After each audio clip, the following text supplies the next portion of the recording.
Hej kochani! Hejka kochani, witam was w nowym odcinku naszej ulubionej serii o branży, o wszystkim i o niczym. Tak, dokładnie tak. Więc tak jak obiecałem, tak zrobiłem, pierwszy odcinek Q&A. Zaczynamy! Widz najlepszego kanału Nogriffs o pseudonimie Małpka San Santa 283 zadał pytanie. Pierwsze, czy żeby zacząć zarabiać z bitów, trzeba mieć brzmienie najwyższej jakości. Nie wiem. Drugi, jak rozwijać się muzycznie. Skąd czerpać wiedzę? Ja już ci Waruciku. odpowiadam na to pytanie. Doświadczenie Pokazuje, jeśli chodzi o licencjonowanie, sklep i tak dalej, że raperzy często biorą bity, które byś uznał sobie najgorsze. To sama pro placementu. W twoich oczach dany bit może być najlepszy, jaki zrobiłeś, a artysta weźmie ten, który uważa jest najsłabszy. Więc brzmienie, kompozycja, widzi mi się, czy komuś ten bit będzie pasował, czy nie. Znaczy, czysto subiektywne, co prawda. A jakieś podstawowe standardy musisz mieć, bo to nie będzie jaka kakofonia, nie? Kwestii miksu i kompozycji najbardziej, ale serio, dziwby się, jak sobie bity potrafią być topsellerami, jak zajebiste produkcyjnie bity przechodzą bokiem. Nie ma złotej zasady, poza osiągnięciem po prostu skalnego poziomu w tym, co robisz, nie? Poza tym złożoność miksu w bitach jest niziutka, a no nie jest to rocket science, więc o mix nie masz co się martwić. Dobry sound selection, fajna melodia, jest wszystko w pytkę. Jeśli jest Pytkę. to znaczy albo kompozycja jest zła, albo zły dobór dźwięków. Jak dopiero zaczynasz, jesteś ciekaw, że jest poskładane systemowo, to polecam na Epidemic Sound. Zrobić sobie konto, tam masz dostęp do ścieżek utworów każdego gatunka, w tym właśnie instrumentale, można dużo wiedzy wyciągnąć. Sama propos aranżacji, na początku wiele osób się obawia, że jest zaaranżowany, a to kurwa tylko przez zwrotka i refren, nie? A odpowiadając w pełni na twoje pytanie, Żeby zacząć zarabiać z bitów, musisz Punkt A. mieć bity, które nie brzmią jak Punkt B. nauczyć się sprzedaży organicznej, pozyskiwania klientów i po prostu Sprzedawania się. Czyli przedstawić się w której po 70% sprzedawca, 20% Maker. na początek, najlepiej grupki na Facebooku, pozdrawiam prawdziwe Bity od producentów. uderzasz na Instagram, zyskiwać klientów. No to też jest temat szeroki, umiem ci książkę napisać, ja już to zrobiłem. więc może wydam. Punkt C. Założyć sklep, ale nie gwarantuję szczególnie w aktualny czas jakiegoś ruchu i sprzedaży, więc to dopiero myśl, jak będzie szło z punktem B. Punkt D. Jeśli chcesz placement, to podbierz do artystów wyżej, mailowo, na Instagram i wszystkimi dostępnymi kanałami, jakie przyjdą ci do głowy. Możesz oczywiście Puść na łatwy biznes, jest ostatnio modne i napierdalać, mailing ze swoimi lupami na wszystkie adresy mailowe producentów z tego świata. Liczą, że jakiś się złapie i zrobić ci karierę. ale nie polecam. A dlaczego nie polecam? Po pierwsze jest to siurowate podejście, a po drugie masa ludzi tak robi. Zobacz moją skrzynkę mailową. I na koniec! Kończąc, pytanie, albo dokładnie punkt pierwszy twojego pytania. Mam dla ciebie zajebisty przykład widzu. Prowadząc swój sklep, sprzedając bity lub kity, w ciągu roku zarobić 200-300 tysięcy. jeśli robisz to samodzielnie.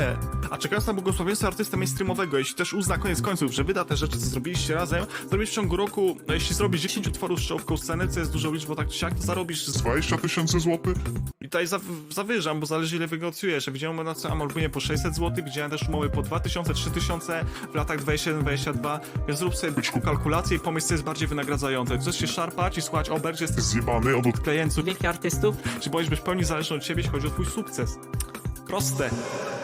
Punkt drugi, przypominam. Drugi, jak rozwijać się muzycznie. Skąd czerpać wiedzę? Już ci Wareciuk Odpowiadam. masa poradników darmowych w necie jest wystarczające. Sam się w ten sposób uczyłem, żadnych płatnych kursów, bla bla, więc kwestia określenia, co chcesz zrobić, później określić, co jest ci potrzebne, by to zrobić i po prostu to zrobić. Powtarzam. określ, co chcesz zrobić, później określ, co ci jest potrzebne, by to zrobić, po prostu to zrób, więc też Więc chcesz zrobić sobie bitek w stylu Metro Wybucha, wpisujesz Metro Wybuch, tutorial, FL Studio i klikasz i tyle, i nic więcej. Dla inspiracji, motywacji polecam masterclassy na przykład Hansa Zimmera, ale też znajdziesz pewnie szybko producenckie, jak na przykład Timbalanda.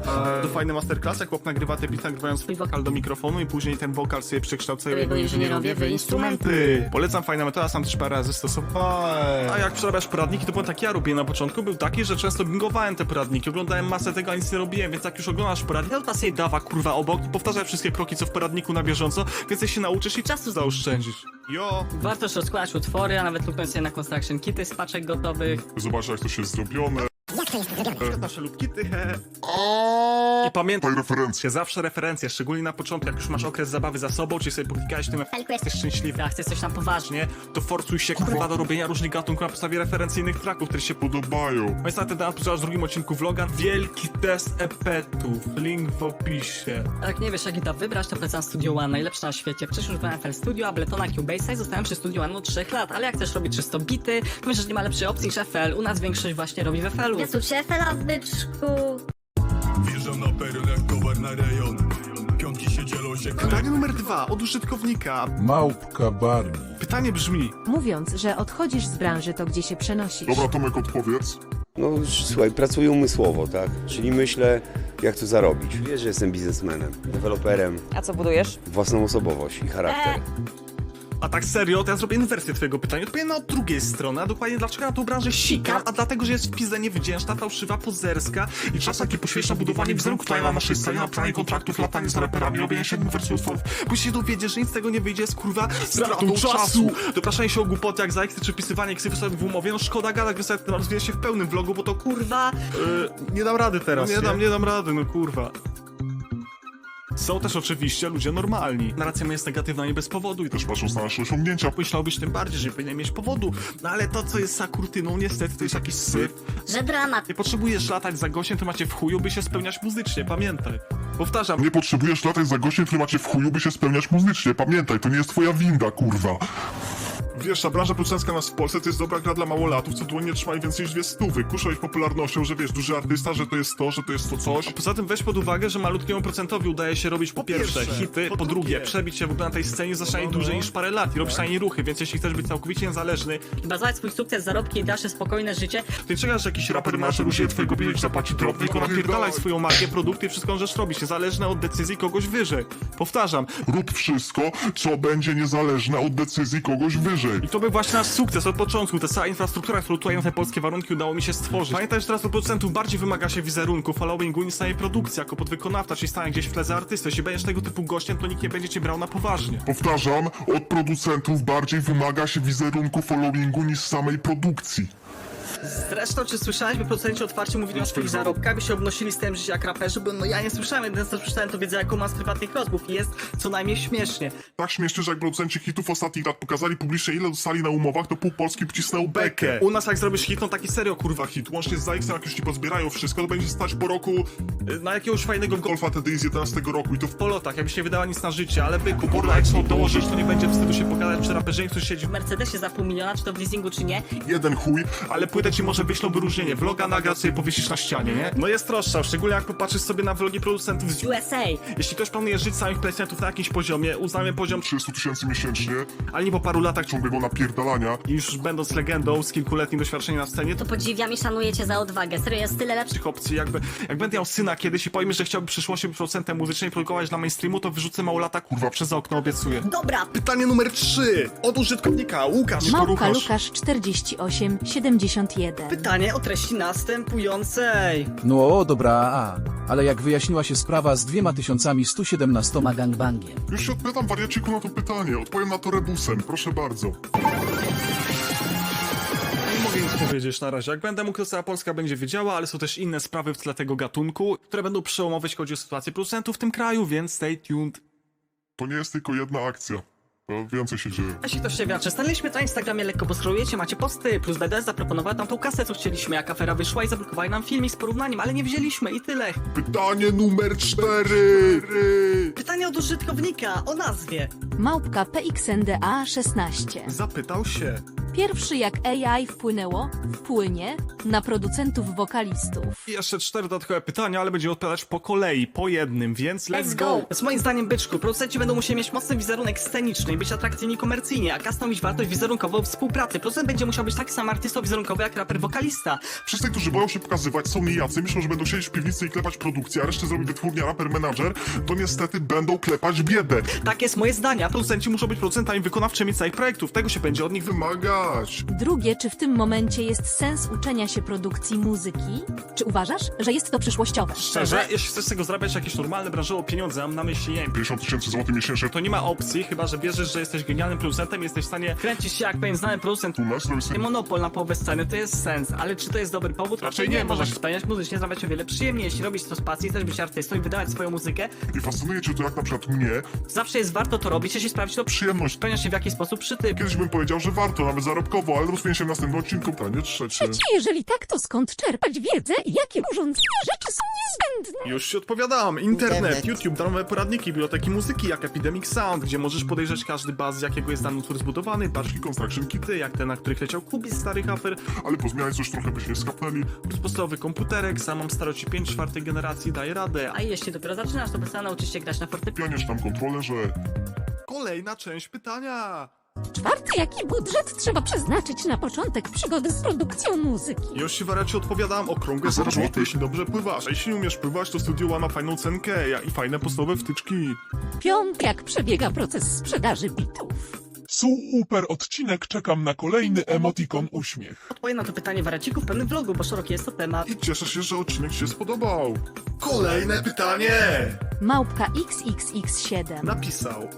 Było już pytanie o BitBlocka. Niestety, ale było. Odsyłam cię do mojego pierwszego w życiu publicznego wystąpienia, a dokładnie podcastu tuby Mental Madness, który prowadził Tetris wraz z Disetem. Link w komentarzu. Ale ja widza szanuję, więc Skrótowo odpowiem. Jak nie chcesz się słuchać podcastu, to BitBlock to jest naturalna Naturalna kolej kolej rzeczy. Robisz, wchodzisz na pewien poziom, próbujesz iść dalej, masz blokadę, denerwujesz się i Po czasie mija. i znów idziesz wyżej. Człowiek potrzebuje czasu. Żeby gruntować sobie pewien poziom wiedzy. Życie jak to mówią, więc trust the proces, nie masz się denerwować, tylko cierpliwie przez to przechodzić. Najważniejsze, by próbować nowych gatunków, nowych rzeczy na stop. Nie zatrzymywać się i nie. Wałkować tego samego. Kolejne pytanie od użytkownika. Produkcja by Cruz. Jakie macie ulubione VST?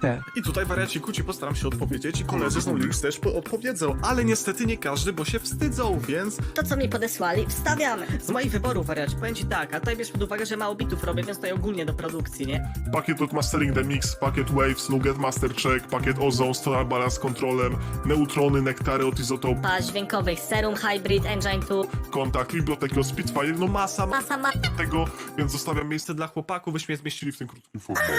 Pyku, szybka informacja, chcesz spalić moją muzykę? To wpisem Norbert Grzegorczyk w Google. Dupnij mi followa na Spotify, dzięki. Siemanko, z tej strony Paweł Gronek. W skrócie przedstawię wam kilka moich ulubionych pluginów do produkcji muzyki. Serum, fajne. To jest spoko. To jest spoko. To jest git. Pianinko, fajnie brzmi. To też syntezator. Użyłem tego do stworzenia melodii do Jerzyka. Zenology. Spoko. Gitara basowa. Jakby ktoś szukał, to jest bardzo dobra. Cały bundle od T-Raxa jest spoko. Ozone. Zazwyczaj używam po prostu stokowych pluginów. FabFilter też spoko jest i to jest spoko. To wam polecam. Dziękuję bardzo za oglądanie. Pozdrowienia przesyłam. Siema, z tej strony Jamil Love. Moje ulubione pluginy to SUF 2 i Cymatics Origin. Przydają się szczególnie, kiedy robię jakieś vintage rzeczy. Na przykład nagrywam gitarkę, na to nakładam Rhodes, jakiś basik i z SUFem pinam nieprzyjemne częstotliwości, jakieś takie MADI, a Origin nadaje takiego brzmienia właśnie starego, daje jakiś szum, jakiś taki coś w stylu RC20. Do tego jest jeszcze Saturation. Możecie zrobić podkład troszeczkę jak coś vintage. Nakładacie te dwie rzeczy i macie zajebiście brzmiący sample vintage, którego nikt nie ma i nie musicie się bać o copyrightsy. I jest dojebane i polecam serdecznie. Siema, moje ulubione pluginy to The Glue od Saitamic, czyli bardzo idiotoodporny kompresor, wszelkie pluginy od Audiofang, zwłaszcza Outer Space, bo to świetny reverb i Serato Sample do kradzieży utworów lepszych artystów ode mnie. Siema, słuchajcie, nagrywam to po raz 1000, ale Norbert prosił mnie o VST, zajebiste VST do polecenia, dlatego przychodzę do was zajebistą wtyczką, słuchajcie. Uwaga, tą wtyczką będzie Omnisphere, jak już wiecie, zajebisty power synth, wiecie o co chodzi. Kurwę siana kosztuje, ale każdy sobie poradzi, wiadomo o co chodzi. A z wtyczek takich efektów, no to Portal na pewno. No i tyle, nie? Pozdrawiam. Siema, z tej strony Rejent i dzisiaj pokażę wam kilka pluginów, których używam w niemal każdej produkcji, czym skupię się głównie na pluginach, które mam zapięte na mikserach. Zaczniemy od mastera, na którym zawsze znajduje się Flatline. Jest to nieco bardziej rozbudowany soft clipper, który nie przepuszcza niczego powyżej 0 dB i fajnie skleja nasz mix. Jak chcę wprowadzić jakieś drobne poprawki na koniec, to ładuję Ozone 10, na sam koniec Chaina. Do robienia prostych przejść w zupełności wystarcza mi Fruity Love Filter. Pozostałe pluginy, z których korzystam, to Valhalla Verb, na chaty najczęściej kładę Pancake. Siema, z tej strony Backwood, lista wtyczek, których używam prawie że w każdym projekcie. Flatline jako soft clipper, Shaperbox 3 to taki podrasowany gross beat, SUD 2 na rezonujące częstotliwości i sidechain, no i Lion Master od Safari Pedals jako limiter. Wtyczki takie syntowe, których używam do budowania melodii, no to wiadomo Classic Serum. Jeżeli ktoś nie ma kasy po prostu na niego, no to polecam zamiennik Vital. I Carl the Prince też jest w porządku. Użytkownik Facebooka o pseudonimie artystycznym Klaudiusz zadał pytanie. Siema Norbert. Mam pytanie odnośnie robienia bitów i mam trochę duży problem, potrzebuję twojej pomocy, bo jesteś Doświadczony w tej branży. Weź, bo się Moim zarobimy. problemem jest duży spadek wyświetleń i nie wiem z czego to może wynikać. Moje bity są mniej popularne, mimo że robię dobrej jakości beaty. Na początku wstawiania itów na YouTube moje wyświetlenia były małe, ale później wzrastały powoli i nagle w kwietniu mój najpopularniejszy bit ma 14 000 wyświetleń i tak do końca czerwca wyświetlenia dobrze się utrzymywały. Później drastycznie spadały i spadają do dziś. Granica 50 do 150 wyświetleń. Nie wiem jak się wypromować, żeby wyświetlenia wzrosły. No słuchaj, byku, to jest smutna sprawa, ale już ci tłumaczę. No to jest fajny temacik, a dokładnie kanały muzyczne hostujące z jakimiś tam drobnymi animacjami, jak przykład Epic Music World, co gadałem to jest jakiś czas temu na ten temat z właścicielem tego kanału. Jest największy kanał z muzyką cinematic na świecie. Wideo, wiadomo, generyczny content z podkładaną muzyką, jak się animacją, tak Taka większość kanałów też bitowych. Tego typu kanały od jakiegoś czasu flagowane przez YouTube jako kanały z treścią generowaną przez ucinane są zasięgi, nic z tym nie zrobisz. Golden era pozycjonowania kanałów bitowych przepadała gdzieś na 2017 rok, czyli praktycznie na największy rozwój całej kultury bitowej, leasingowej w internecie, nie? Na przykład taki procent level, może ktoś z was kojarzy, bit robi po miliony wyświetleń. Możesz używać jakichś tam biady, tagów, pozycjonowania i inne, robić sobie SEO na poziomie 100, ale tej bariery Nie przebije, że dla YouTube te kanały są po prostu syfem i dla reklamodawców też są syfem. Rozwiązanie jest po prostu przejście organiczne kanały sprzedaży, uderzanie i pozyskiwanie klientów jak przedstawiciel handlowy w jakichś latach 2000. a nie poleganie na algorytmach. Lub dostosuj content, treść do aktualnych trendów, jakieś TikToki, rozkładanie lupów, bitów, fajny montaż, wiesz o co chodzi? W naszym przypadku jedyny bit, jaki podłapał algorytm na YouTubie, był wstawiony na początku 20 roku i zrobił prawie 200 000 wyświetleń. przez kolejne dziesiątki uploadów, jakie robiliśmy, jak lukniesz sobie na kanał, to zobaczysz, że te filmiki Nie wychodziły nigdzie dalej. Poszła flaga od YouTube i tyle. No rynek się zmienia, trzeba się dostosowywać niestety. Ponoć YouTube regionalnie ogranicza też sugerowanie treści. Jak wejdziesz na nasz kanał Polskie Typebity z polskim pozycjonowaniem, to zobaczysz, że radzą sobie lepiej od tagów zagranicznych. Ale dalej uważam, że inwestowanie w ruch na YouTubie i oczekiwanie konwersji jest w tym roku i w latach kolejnych bez sensu. Powtarzam. Inwestowanie w ruch na YouTubie i oczekiwanie konwersji jest bez sensu. No i dobra. Ostatnie pytanie na dziś. Losowanie. Pytanie od użytkownika. Brownlee. Użytkownik zadał pytanie. Kogo te bity interesują? Lepiej powiedz co to za furkę prowadzisz. Bo kokpit zajebisty. Ja ci mówię, wariaciku, jest to legendarny Peugeot 538, 1.6, wersja GT, 185 koni mechanicznych. kokpit zajebisty. Potwierdzam, dlatego kupiłem z 2 lata temu to cacko. Poza te pieniążki z lepszym wnętrzem nie znajdziesz. Nic gwarantuję ci. Ale no to tylko tyle, no technologia fajna, sam parkuje. Skręca, jeździ, hamuje. No jak Tesla prawie. Pozdro, wariacie, trzymaj się, pozdrówki, pozdrawiam wszystkich serdecznie i do następnego odcinka. Papa. A tutaj fajny teścik, jak nagraliśmy z kolegami, jak testowaliśmy Autopilota. Mój dobry Boże, co tutaj się dzieje? Miała być na rasa, zrobiła son. Plus, na naszym Instagramie NoLyrics macie w highlightach, na samej górze, klikacie sobie, wchodzicie i macie tam takie coś jak Edukacyjne, odpowiedzi na pytania i coś coś takiego, nie? Dużo jest tam fajnych tematów, obszernych odpowiedzi z mojej strony na pytania zadane podczas tej całej afery i próby wybicia się na biednych podziemnych producentach, więc polecam sobie sprawdzić, tam jest naprawdę zajebiście dużo wiedzy. Jak podoba wam się kierunek, w jakim idzie, na przykład kiedy nagrywam te filmiki, chciałbyś nas wesprzeć i mnie wesprzeć, bo mi za to nie płacą, nie? a ja stary już jestem, pozwolę się 4 lata, zaraz 25 na karku, to gorąco zachęcam cię, wariacie, do zakupu naszych produktów i sobie pomożesz w ten sposób i mi pomożesz i ogólnie świat. będzie piękniejszym miejscem dla nas obu. A jeśli jesteś raperem naszych bitów, oczywiście możesz se kupić. Full grawerka, 100% satysfakcji, jak zawsze, gwarantowane. Mówię ci, lepszy byku nie znajdziesz, zaufaj mi, dziękuję. I jeszcze jedno. Standardowo zachęcam do zadania pytań, ale zadawajcie je pod filmikami na YouTubie, a nie na Instagramie i Facebooku. Powtarzam, nie piszcie do mnie na prywatny Facebook czy Instagram, bo ja tam nie sprawdzam często wszystkiego, kurwa. Dzięki. Jeszcze jedno, pamiętajcie, jak dałem wam serduszko pod filmikiem, pod waszym komentarzem, to pytanie mam zapisane i pojawi się na 97% w którymś odcinku, czy to we vlogu, czy to w Q&A, bo po prostu chcę, by ten format nie był przedługi, zamykał się w okolicy 10-15 minut. Rozumiecie, dziękuję.